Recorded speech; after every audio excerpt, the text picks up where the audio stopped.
کارل یونگ هشدار می‌دهد سرنوشت کسانی که با گربه‌ها در خانه زندگی می‌کنند. کارل یونگ روانکاور مشهور سوئیسی کشفی تکان دهنده درباره این همزیستی انجام داد. کشفی که می‌تواند نگاه شما را به داشتن یک گربه در خانه کاملاً تغییر دهد. یونگ دریافت کرد که در این رابطه چیزی بسیار عمیق‌تر از آنچه ما تصور می‌کنیم رخ می‌دهد. طبق پژوهش‌های او درباره ناخودآگاه جمعی، گربه‌ها فقط حیوانات خانگی نیستند. آینه‌های روانی. آنها آینه‌های روانی اند که جنبه‌های پنهان شخصیت ما را بازتاب می‌دهند. اما تکان دهنده ترین نکته آن چیزی است که او درباره سرنوشت کسانی فاش کرد که زندگیشان را با این همراهان رازآلود تقسیم می کنند. آماده باشید حقیقت‌هایی را کشف کنید که فراتر از علم متعارفند. آنچه یونگ درباره تاثیر گربه‌ها بر روان انسان پیدا کرد می‌تواند رفتارهای عجیب شما را که هرگز قادر به درکشان نبودید توضیح دهد. دگرگونی خاموش. این فقط یک نظریه نیست. این یک هشدار درباره دگرگونی خاموشی است که در ذهن شما اتفاق می‌افتد. آینه روح. چگونه گربه‌ها خود پنهان شما را آشکار می‌کنند؟ وقتی به چشمان گربه‌تان نگاه می‌کنید، تنها یک حیوان را نمی‌بینید. شما در واقع به انعکاس عمیق‌ترین و پنهان‌ترین لایه‌های وجود خود خیره می‌شوید. روان انسان. کارل یونگ دهه‌ها را صرف مطالعه روان انسان کرد و آنچه درباره رابطه میان گربه‌ها و صاحبانشان کشف کرد می‌تواند شما را تا اعماق وجودتان بلرزاند. گربه‌ها توانایی خارق‌العاده‌ای دارند که بیشتر انسان‌ها متوجه آن نمی‌شوند. آنها به عنوان آینه‌های زنده عمل می‌کنند و بخش‌هایی از وجود ما را که در ناخودآگاه دفن کرده ایم بازتاب می‌دهند. خودسایه‌ای. این افسانه خرافات نیست، بلکه بر پایه پژوهش‌های گسترده یونگ درباره خودسایه‌ای است. جنبه‌های تاریک و ابراز نشده شخصیت ما که آنها را از جهان پنهان می‌کنیم. آیا تا به حال متوجه شده اید که گربه‌تان دقیقاً زمانی به سراغتان می آید که ناراحتید؟ حتی قبل از آنکه خودتان بفهمید؟ این تصادفی نیست. گربه‌ها نسبت به انرژی‌های ظریف و تغییرات هیجانی بسیار حساسند. همان لحظاتی که احساس پنهان از ناخودآگاه سر بر می‌آورند. آنها به بخشی از وجود شما واکنش نشان می‌دهند که خودتان هنوز نمی‌شناسید. نمونه‌ها: اگر با مسئله اعتماد مشکل دارید، اغلب خواهید دید گربه‌تان نیز در برابر غریبه‌ها محتاط است. اگر گرایش به رفتار وسواسی دارید، گربه‌تان ممکن است عادت‌های تکراری مثل لیسیدن افراطی یا حرکات تکراری پیدا کند. گربه‌ای که در گوشه‌های تاریک پنهان می‌شود، معمولاً متعلق به فردی است که از رویارویی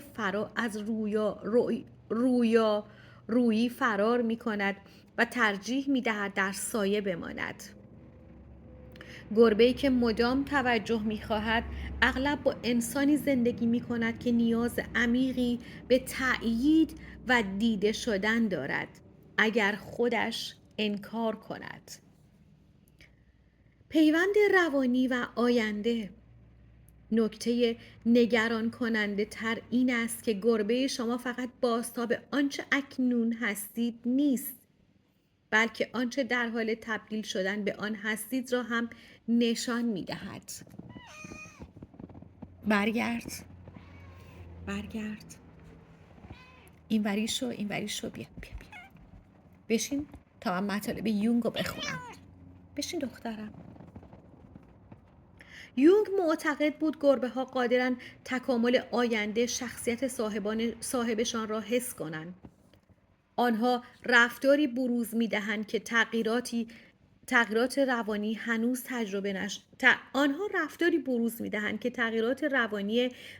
تجربه نشده شما را بازتاب می‌دهد. این پیوند روانی بسیار عمیق‌تر از مشاهده ساده است. ناخودآگاه جمعی. گربه ها به نظر می رسد به چیزی دسترسی دارند که یونگ آن را ناخودآگاه جمعی می نامید. همان منبع مشترک تجربه و غریزه انسانی که همه ما را به هم متصل می کند. از طریق این اتصال آنها به کانال‌های خرد باستانی و دانشی غریزی تبدیل می شوند که ما یاد گرفته ایم فراموش کنیم. بزرگترین جنبه تکان دهنده این بازتاب آشکار کردن ظرفیت ما برای خوبی بزرگ و در عین حال شر عظیم است. اکثر ما این تکانه های تاریک را سرکوب می کنیم تا خود را قانع کنیم که وجود ندارند. اما گربه ها از این خودفریبی عبور می کنند. اگر تا به حال از حمله ناگهانی و پرخاشگرانه گربه آرامتان شوکه شده اید، ممکن است در واقع خشم سرکوب شده خودتان را در او دیده باشید. این لحظات تصادفی نیستند. آنها مکاشفه های روانشناختی هستند که بخش های از ذات شما را آشکار می کنند. این بازتاب فقط به احساسات و رفتارها محدود نمی شود. گربه ها سلامت جسمی و روانی ما را نیز منعکس می کنند. بسیاری از صاحبان گربه گزارش دادند که حیوانشان دچار بیماری هایی می شود که به طرز عجیبی با مشکلات خودشان همزمان است. این هم اتفاقی نیست، بلکه نشانه پیوند روانی عمیق است که رفاه شما را به گربه تان متصل می کند. بیداری، توانایی های پنهان. یونگ دریافت افرادی که مدت طولانی با گربه ها زندگی می کنند توانایی های شهودی بیشتری پیدا می کنند. علتش این است که قرار گرفتن مداوم در معرض آگاهی گربه‌ای به تدریج توانایی‌های روانی خفته در انسان را بیدار می‌کند. در واقع گربه شما در حال آموزش دادن به شماست تا جهان را مثل خودش ببیند. از راه غریزه، انرژی و دانش ناخودآگاه، نه منطق و استدلال. ملوس پیشیا بدین بیاین شونتون کنم. بدین بیاین شونه. بدو بیاین شونتون کنم. بدو شونه. بیا اینجا شونت کنم. برو. بیا شونت کنم. بدو پیشیا بیاین. بدو شونه. ملوس شونه. بدو شونه. بدو. بیا لیلی بدو شونه. برو شونت کنم. بشین اینجا شونتون کنم. آفرین. بشین دخترم. ملوس چی میخوای مامان؟ جان مادر چی میخوای دخترم؟ بی جلوی دوربین چی میخوای مامانی؟ بیا چی میخوای دخترم؟ ببینید همشون اومدن.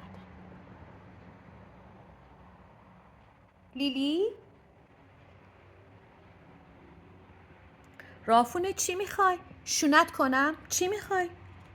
شونتون کنم؟ آره شونه میخوای؟